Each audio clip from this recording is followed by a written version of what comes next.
summarize part 1 of this video, we did some further testing combining TPU and Polymax PLA for an airless 3D printed basketball. We continued to run into issues where the TPU stringing would overlap on top of the Polymax PLA and then weaken its layer adhesion, which caused both basketballs to break along layer lines. But then when I took one of the basketballs, which had already cracked along layer lines, and tried to shatter it, I threw it as hard as I could at the ground and it still just bounced.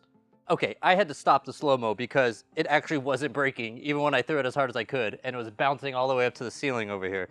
So, I don't know. Let's try to see if we could duplicate that. Of course not.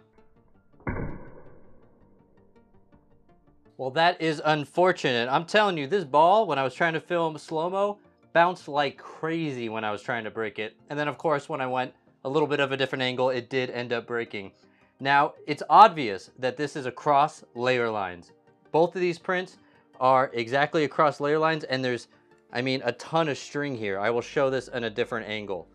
Same with both of these materials. There's still string going across the print, even though I made sure to avoid the printed parts while traveling, or whatever Bamboo Studio calls that setting. If you got any tips on how to reduce the stringing or avoid the printed parts while going over the layer lines, let us know in the comments, because I'm telling you, where it wasn't across layer lines, the stuff was strong. If I bounced it right on the right spot, I'm sure this is still super strong.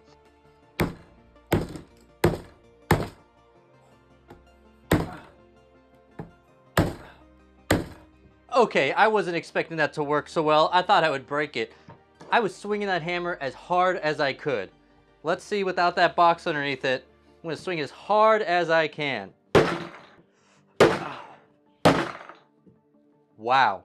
Okay, there's definitely something here when it comes to composite materials doing the TPU and Polymax PLA, because I'm pretty sure a Polymax PLA print would break at that.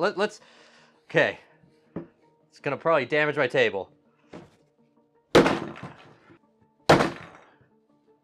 Wow. Started to chip a little bit of the TPU, got a little bit of a dent, but that's impressive. Red one for good measure. That's pretty cool. Let's try the back end. Didn't break. That's crazy.